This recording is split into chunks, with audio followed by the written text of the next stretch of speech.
Firman Tuhan Harian. Saat ini kita akan pertama-tama merangkum pemikiran, gagasan, dan setiap gerakan Tuhan sejak penciptaan manusia, dan juga memperhatikan pekerjaan apa yang Ia kerjakan sejak penciptaan dunia sampai dimulainya secara resmi zaman kasih karunia. Setelah itu, kita akan dapat menemukan mana sajakah dari pemikiran dan gagasan Tuhan yang tidak diketahui oleh manusia. Dan dari situ kita dapat mengerti dengan jelas urutan rencana pengelolaan Tuhan dan memahami secara menyeluruh konteks di mana Tuhan menciptakan pekerjaan pengelolaannya.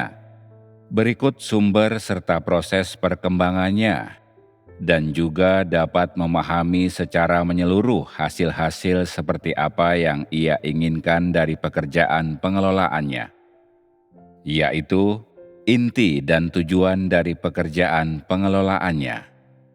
Demi memahami hal-hal tersebut, kita perlu kembali ke suatu saat yang hening dan tenang ketika belum ada manusia.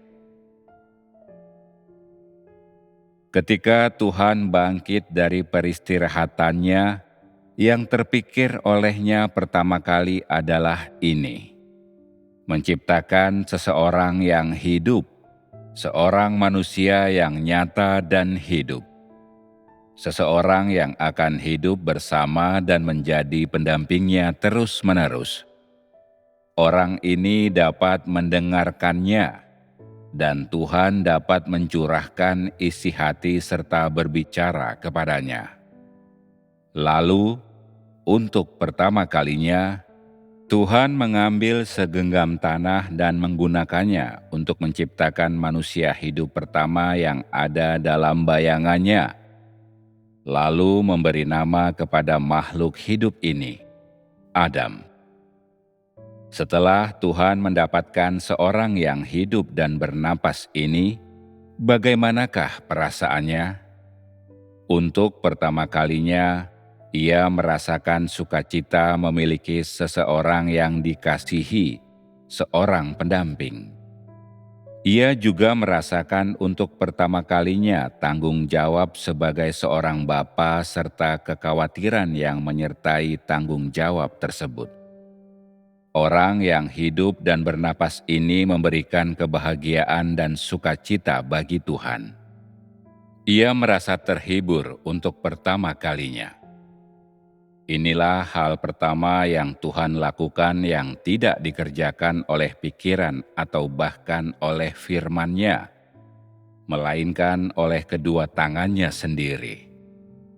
Ketika makhluk semacam ini, seseorang yang hidup dan bernapas, berdiri di hadapan Tuhan, terbuat dari daging dan darah, memiliki tubuh dan wujud, dan dapat bercakap-cakap dengan Tuhan.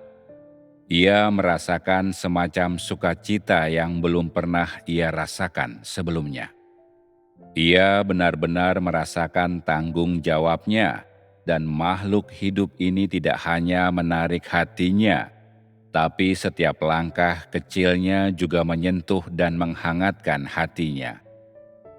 Jadi ketika makhluk hidup ini berdiri di hadapan Tuhan, ini merupakan pertama kalinya ia berpikir untuk mendapatkan lebih banyak orang-orang seperti ini.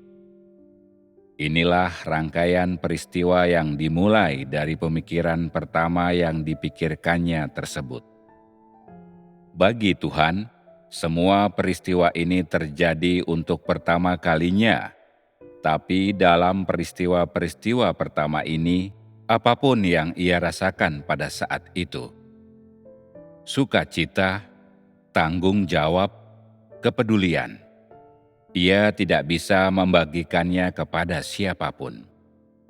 Dimulai dari saat itu, Tuhan benar-benar merasakan kesepian dan kesedihan yang belum pernah ia rasakan sebelumnya. Ia merasa bahwa umat manusia tidak dapat menerima ataupun memahami kasih dan kepeduliannya, ataupun maksudnya bagi umat manusia.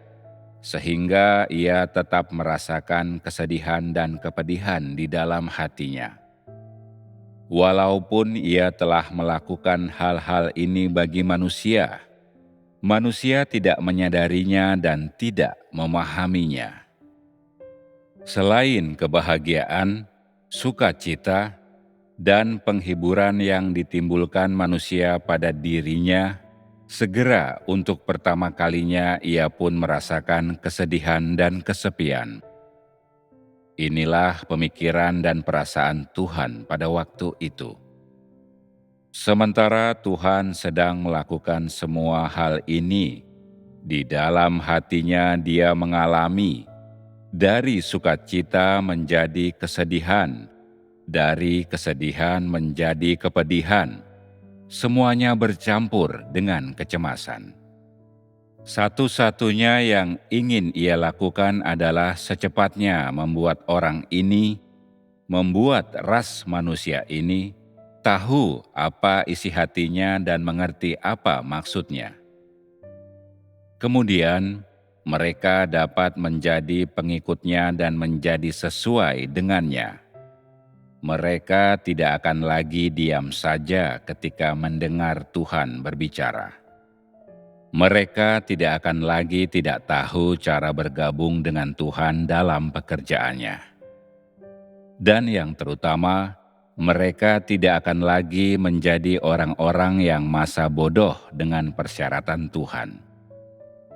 Hal-hal pertama yang Tuhan lengkapi ini sangatlah berarti dan mempunyai nilai yang besar bagi rencana pengelolaannya dan juga bagi umat manusia pada zaman sekarang. Setelah menciptakan segala sesuatu dan manusia, Tuhan tidak beristirahat. Ia tidak sabar untuk mengerjakan pengelolaannya. Ia juga tidak sabar untuk mendapatkan orang-orang yang sangat Ia kasihi di antara umat manusia. Selanjutnya, tidak lama setelah Tuhan menciptakan manusia, kita melihat dari Alkitab bahwa air bah melanda seluruh dunia. Nuh disebutkan dalam catatan mengenai air bah ini, dan dapat dikatakan bahwa Nuh merupakan orang pertama yang menerima panggilan Tuhan untuk bekerja bersamanya demi menyelesaikan tugas dari Tuhan. Tentu saja, ini juga merupakan kali pertama Tuhan memanggil seseorang di bumi untuk melakukan sesuatu sesuai perintahnya. Setelah Nuh selesai membangun bahtera, Tuhan membanjiri bumi untuk pertama kalinya. Ketika Tuhan meratakan bumi oleh air bah tersebut, ini adalah pertama kalinya semenjak menciptakan manusia, Tuhan dipenuhi rasa muak terhadap manusia. Inilah yang memaksa Tuhan mengambil keputusan menyakitkan untuk menghancurkan ras manusia dengan air bah. Setelah air bah meratakan bumi, Tuhan membuat perjanjian pertamanya dengan manusia bahwa Ia tidak akan pernah melakukan hal ini lagi. Tanda dari perjanjian ini adalah pelangi. Inilah perjanjian pertama Tuhan dengan manusia. Jadi pelangi merupakan tanda pertama dari perjanjian yang diberikan Tuhan. Pelangi ini adalah hal yang nyata dan secara fisik benar-benar ada. Keberadaan pelangi inilah yang sering membuat Tuhan merasakan kesedihan karena kehilangan umat manusia sebelumnya, sekaligus menjadi pengingat untuknya akan apa yang menimpa mereka. Tuhan tidak akan memperlambat langkahnya. Ia tidak sabar untuk mengambil langkah selanjutnya dalam pengelolaannya. Selanjutnya, Tuhan memilih Abraham sebagai pilihan utama untuk pekerjaannya di seluruh Israel. Ini juga merupakan kali pertama Tuhan memilih kandidat yang demikian. Tuhan memutuskan untuk mulai melakukan pekerjaannya menyelamatkan umat manusia melalui orang ini dan untuk melanjutkan pekerjaannya melalui keturunan orang tersebut. Kita dapat melihat di dalam Alkitab bahwa inilah yang Tuhan lakukan kepada Abraham. Tuhan kemudian menjadikan Israel tanah pilihan yang pertama dan memulai pekerjaannya pada zaman hukum Taurat melalui orang-orang pilihannya, bangsa Israel. Sekali lagi, untuk pertama kalinya, Tuhan memberikan kepada bangsa Israel aturan-aturan dan hukum-hukum yang tegas yang harus dipatuhi umat manusia, dan menjelaskan aturan-aturan tersebut dengan terperinci. Ini adalah kali pertama Tuhan membekali manusia dengan aturan-aturan standar yang sedemikian spesifik untuk mengatur perkara-perkara seperti bagaimana mereka harus mempersembahkan korban, bagaimana mereka harus hidup, apa yang patut dan tidak patut mereka lakukan, perayaan dan hari-hari besar apa yang harus mereka peringati, dan prinsip-prinsip apa yang harus mereka anut dalam melakukan apapun. Inilah pertama kalinya Tuhan memberi kepada umat manusia peraturan-peraturan dan prinsip-prinsip yang sedemikian standar dan terperinci bagi hidup mereka. Ketika aku mengatakan kali pertama, ini artinya Tuhan belum pernah menyelesaikan pekerjaan seperti itu sebelumnya. Itu adalah hal yang tidak pernah ada sebelumnya. Dan meskipun Tuhan telah menciptakan umat manusia dan Ia telah menciptakan segala jenis ciptaan dan makhluk hidup, Ia tidak pernah merampungkan pekerjaan sejenis itu. Semua pekerjaan ini melibatkan pengelolaan Tuhan terhadap manusia. Semuanya berkaitan dengan manusia dan penyelamatan dan pengelolaan manusia olehnya. Setelah Abraham, Tuhan mengambil pilihan sekali lagi untuk kali pertama. Ia memilih Ayub untuk menjadi seseorang di bawah hukum Taurat yang dapat bertahan dari cobaan iblis, dengan tidak henti-hentinya takut akan Tuhan dan menjauhi kejahatan dan bersaksi baginya. Ini juga merupakan kali pertama Tuhan memperbolehkan iblis mencobai manusia, dan juga merupakan kali pertama ia bertaruh dengan iblis. Pada akhirnya, untuk pertama kalinya, Tuhan mendapatkan seseorang yang mampu bersaksi baginya selagi menghadapi iblis. Seseorang yang dapat menjadi kesaksian baginya dan mempermalukan iblis secara telak. Sejak Tuhan menciptakan umat manusia, inilah orang pertama yang Tuhan dapatkan yang mampu menjadi kesaksian baginya. Begitu ia telah mendapatkan orang ini, Tuhan bahkan semakin tidak sabar untuk melanjutkan pengelolaannya dan memulai tahapan selanjutnya dari pekerjaannya. Mempersiapkan pilihan dan tempat selanjutnya untuk melakukan pekerjaannya. Setelah melakukan persekutuan mengenai semua hal ini, apakah engkau semua memiliki pemahaman yang benar akan kehendak Tuhan? Tuhan memandang pengelolaannya atas umat manusia ini, penyelamatan umat manusia, sebagai hal yang lebih penting dari segalanya. Ia melakukan hal-hal ini tidak hanya dengan pikirannya, dan juga tidak hanya dengan firman-Nya, dan ia terutama tidak melakukannya secara asal-asalan. Ia mengerjakan segalanya dengan perencanaan, dengan tujuan, dengan standar, dan dengan kehendaknya. Sangatlah jelas bahwa pekerjaan untuk menyelamatkan umat manusia ini mempunyai arti yang sangat penting baik bagi Tuhan maupun bagi manusia. Tidak peduli seberapa sulit pekerjaan itu, tidak peduli seberapa besar rintangannya, tidak peduli seberapa lemah manusia, atau seberapa dalam sifat pemberontakan manusia, tidak satu pun dari semua ini yang sulit bagi Tuhan.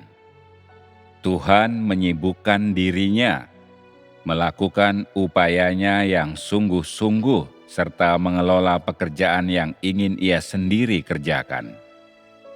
Ia juga mengatur segala hal dan menguasai semua orang dan pekerjaan yang ingin Ia sempurnakan. Tidak ada satupun dari hal-hal ini pernah dikerjakan sebelumnya. Ini adalah kali pertama Tuhan menggunakan metode-metode ini dan membayar harga yang besar untuk proyek besar pengelolaan dan penyelamatan umat manusia. Sementara Tuhan melakukan pekerjaan ini, sedikit demi sedikit Ia menyatakan dan menyampaikan kepada manusia tentang jerih lelahnya, tanpa menyembunyikan apapun tentang siapa Dia dan apa yang Ia miliki, tentang hikmat dan kemahakuasaannya, dan setiap aspek dari wataknya. Dengan terus terang, sedikit demi sedikit, Ia menyampaikan dan mengungkapkan hal-hal ini seperti yang belum pernah Ia lakukan sebelumnya. Dengan demikian, di seluruh alam semesta, selain orang-orang yang hendak Tuhan kelola dan selamatkan, tidak pernah ada lagi ciptaan lain yang demikian dekatnya dengan Tuhan, yang memiliki hubungan sedemikian intim dengannya. Di dalam hatinya, umat manusia yang ingin Ia kelola dan selamatkan adalah yang paling penting, dan Ia memandang mereka berharga di atas segalanya. Meskipun Ia telah membayar harga yang sangat mahal demi mereka, dan meskipun Ia terus-menerus disakiti dan tidak ditaati oleh mereka, Ia tidak pernah meninggalkan mereka dan melanjutkan pekerjaannya tanpa mengenal lelah, tanpa keluhan ataupun penyesalan. Ini karena Ia tahu, cepat atau lambat, manusia pada suatu hari akan terbangun oleh panggilannya, akan tergerak oleh firman-Nya, akan mengakui bahwa Ia adalah Tuhan atas ciptaan, lalu kembali ke sisi-Nya. Setelah mendengar semua hal ini sekarang, engkau semua mungkin merasa bahwa segala sesuatu yang Tuhan lakukan sangat biasa.